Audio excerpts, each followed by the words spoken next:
All right, everybody, welcome. I know it's been a while since we've done one of these, but figured I'm going to be busy this week. The F10 has been neglected, so figured we wash it up.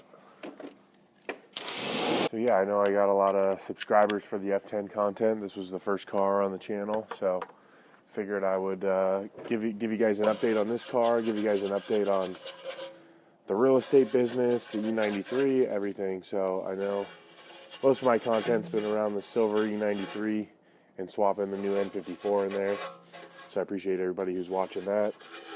And so that's coming to a close, so we're going to be running out of content with the swap, but we've got a lot of stuff planned for, cosmetics and stereo and, finishing the detail series on that and whatnot. But for right now, we're spending a lot more time on the real estate business. So one of my good friends that I started in real estate with moved to Florida a few years ago, and now he's moving back, and so we'll probably work on some deals and stuff together, and then we'll be hiring. I think we're going to hire another acquisitions guy, and most of what we're doing right now is from wholesalers and MLS, and we just started going direct to seller. And so those of you that aren't familiar with what I do is, so I've got a real estate company. We buy single family homes, so we rent them, we flip them, we sell them in bulk. And so on my channel I've done some vlogs of showing you guys some of the houses that we've bought and flipped and stuff like that. And so right now we're going to start doing direct to seller, which basically means we're not going to be going on the MLS as much. We're going to be just marketing directly to sellers who want to sell to us. And so this week we got, our data set up. We've got our dialer set up. So I was back on the dialer, training and showing people how it's done, which is funny because I haven't been on the dialer in years, but I used to dial sometimes 6-7 hours a day. And I would make, sometimes close to 1,000 phone calls and talk to, 100 people in a day. And so now I don't do that as much, especially since I don't broker any deals, or I don't broker as many deals. And for the most part, I'm just buying stuff. And so I'm talking to agents and stuff, but for the most part, my team does that. And so now my team is going to focus more on getting direct to seller stuff. So that was fun, just getting back on the dialer, and it's like riding a bike. I still can do it. And so yeah, if you're in Phoenix and you want to learn real estate, you can reach out to me on Instagram, and I can kind of see if it's a good fit for us to work together. So today's Sunday, so we have a big football game today. We've got the 49ers versus the Rams, and I'm not really a sports guy, but when I was watching the 49ers and the Packers. Yeah. I was watching the 49ers and the Packers, and when the 49ers won, I saw the interview with Jimmy Garoppolo afterwards, and they asked him, they're like, so, what happens when a team like this gets hot? And so he responds with, it's dangerous. And so I got really inspired by that. Been a part of great postseason runs in the past when a team gets hot. How do you feel about this team and the run it's on right now, what its potential is? It's dangerous, man. When a team gets hot, it's dangerous. So I got the chills watching it, so I ended up downloading DraftKings, and I bet $250 on the 49ers to win the Super Bowl. So the odds were pretty good on that. So we'll see. I'm going to smoke some ribs today, have some friends over. My friend from Florida just got to town, so he's staying with us for a couple of days. So that'll be a pretty good day. So I figured I'd get up early and get a wash and talk done for you guys before I start my busy week. Yeah. You a subscriber? That's crazy. Yeah. Just getting a little wash and talk out of the way,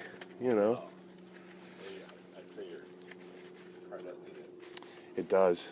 So I was getting jealous last night after we cleaned your car. I figured.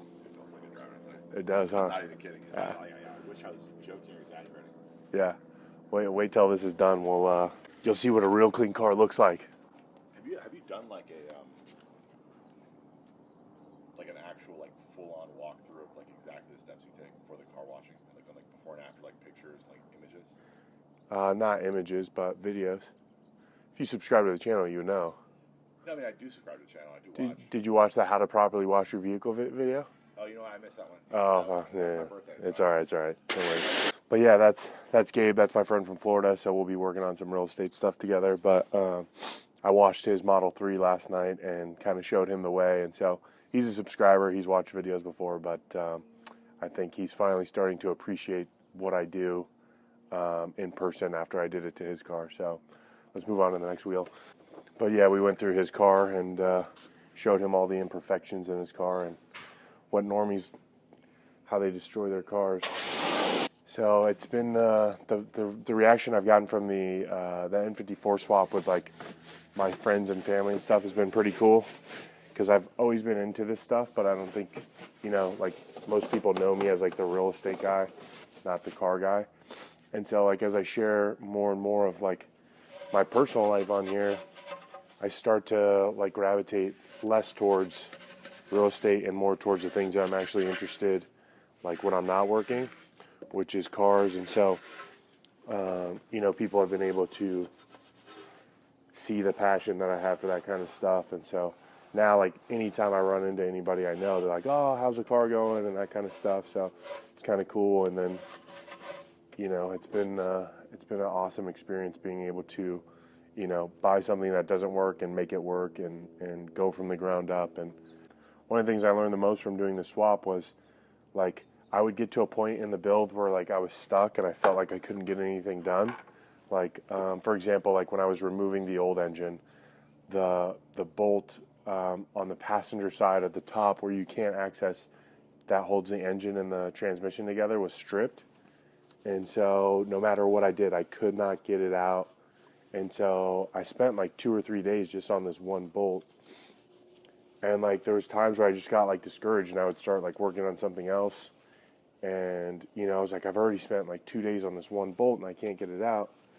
And then, I'd go back to it and finally I got the bolt out. And like, I realized, I was like, no matter how stuck I feel or how impossible a task feels, like as long as I just keep trying and keep pushing, then I'll be able to make it through and get to where I need to be. And so once I got that bolt out, I knew, I was like, all right, if I get this bolt out, then I can do anything on this car.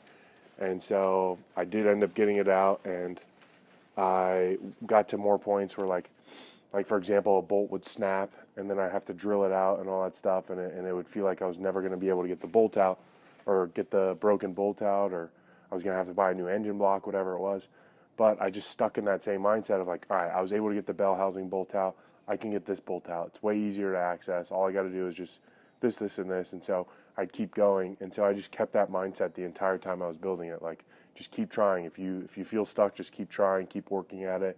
If you have to, take a break, walk away, but go back to it. And like training my mind to do that has helped me like in my regular life. Like when I feel stuck on like a real estate deal or a project or whatever, I just go back to that mindset of like, all right, like let's not give up on this. Like let's keep trying. And I feel like that's really healthy for the mind. And it might not sound that profound or like you might be saying like, duh, John, like obviously like just keep trying, don't give up. But like when you train your mind to do that, like when you're really doing challenging stuff, it puts you in a different headspace. And so that's one of the things that I took away from that build, that like even that alone was worth all the money I spent, on that car. So I was, just kind of recapping the build and stuff now that we're wrapping it up. And now the fun part starts, hopefully, where we get to just, wash it, clean it, detail it. So I think the next video I'm posting is going to be the video of me doing some cosmetic mods. And then after that I might have already posted that one by the time you guys see this. The next one will be the interior detail. So the interior is filthy on that car, so you'll get to see a good before and after on that one. But I don't know if I've updated you guys on the $135,000 condo that we flipped. We ended up selling that for $205,000. I think back in November. So we bought it in September, and I believe we closed at the end of November, so we did the renovation, marketing, and sold it within 2 or 3 months. So that was a pretty good deal. We doubled our money on that one, so that was a good one. So I'll probably do a vlog coming up of just updating you guys on that kind of stuff. But the other house that I've showed you guys, we're wrapping up the flooring and cabinets and everything on that one. So that one hopefully will hit the market in early February. So that one we're a little bit behind schedule on, which is okay because the target price has changed significantly. So I'm all right with waiting on that one. So originally I thought our ARV was going to be somewhere around 260. We bought it for 175, and we're putting about 35 into it. So I think now we're going to be able to get closer to hopefully 300. And if that's the case, that's going to be a really great one. So we'll see what happens when we put it on the market. But and then since then, we've bought a couple other projects. We're working on another one where we bought a house with like paid off solar and everything. It's like 1,800 square feet. It's a 3-bedroom, 2-bath, and it's got a pool and everything. So I'm not sure if we're going to keep that as a rental or flip it. But right now we're doing a renovation. The total renovation's like $32,000, and we're going top to bottom on that one. So I'm excited about that one. So we ended up buying that one for $240, but it appraised for $285, I think it was. So yeah, we got a pretty good deal on that one. And Julie's plugging away on the wedding, so the wedding is getting planned and it's coming up. We're trying to get back in shape. So during the week we've been doing all right, but on the weekends we've kind of been getting a little crazy. So this weekend's probably going to get a little crazy with the game and everything. We're probably going to be, like I said, I'm smoking ribs and stuff today and having some friends over. So I'm sure people are going to be bringing snacks and whatever, but whatever. Just enjoying our life. So, but yeah, I'd like to get down 20, 25 pounds before the wedding, so we'll see what happens. I've done it before plenty of times, so let's see if we can lock in and dial in this time. But let's get this rinsed off and foamed up, and we'll keep this going. I started washing the car, and I forgot to turn the camera on, so I was just out here talking to myself. I think my next move, though, is I think I want to, so right now I'm kind of struggling with garage space. So we obviously have a full 3-car garage, and then we have, an extended driveway and everything, but that's kind of becoming an issue with the amount of cars that I have. So right now we have 4 cars, and it looks like the Cybertruck is getting closer and closer to being released. So in the near future, we might have 5 cars because I'm on the pre-order list for the Cybertruck, and I definitely want to get one of those. So we'll be putting in a Tesla charger in the garage and probably having to park the Cybertruck in the garage if it fits, just so that we can make sure it's always charged. So my next move, I think, is I want to get a shop because after the E93 is finished, I want to buy another project car, and I don't necessarily want to sell the E93. So we need to make some room, and the F10 right now is my daily driver down in Tucson, so I can't sell this. I've also thought about maybe selling this and the E93 together and buying something, but whatever I buy, I'm not going to want to drive down to Tucson. So, but if I did that, then maybe what we would do is I would drive Julie's current car down to Tucson,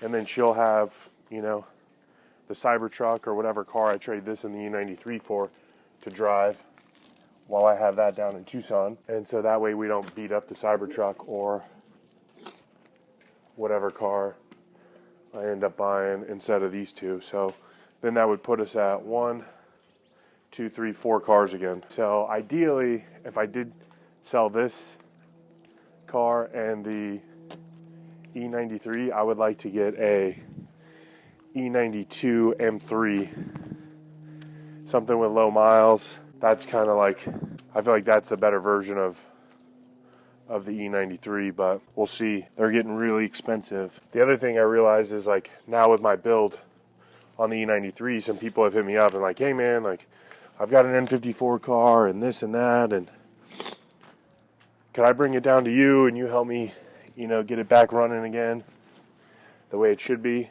So that was pretty flattering.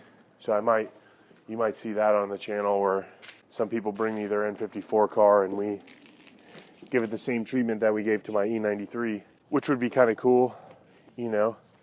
Like I look at Tommy F, yeah, and you know, he started off his channel just trying to have some fun with Racer Miata and make an extra buck, and now they have a full-blown like restoration business, and I really do love the N54 cars. I know I'm kind of a small player in the N54 world, but as I learn more and more and do more and more projects, I don't see why I couldn't build out the same concept that he has with his N50 or with his GTR business with the N54s and go that route with BMWs. So I feel like I have a very similar level of attention to detail. I might not have the same amount of resources he has right now to be able to go all the way, but eventually we'll get there. But if you don't know who I'm talking about Tommy F. Yeah, he has a channel, and I've been following him back at the Kent shop when they had the Kent shop, and now they have, you know, the compound that they're at right now, and it's pretty inspiring that, you know, hopefully I can get to that level. But let's get this rinsed off, and then I've got a new way to dry it, so I'll show you guys my new method of drying. So this is what I use to dry the car now instead of drying it and then doing the drying age. Obviously this is inspired by Seth's Garage, but it's an Ego blower, 650 CFM. So basically gonna just use this like a car wash dryer.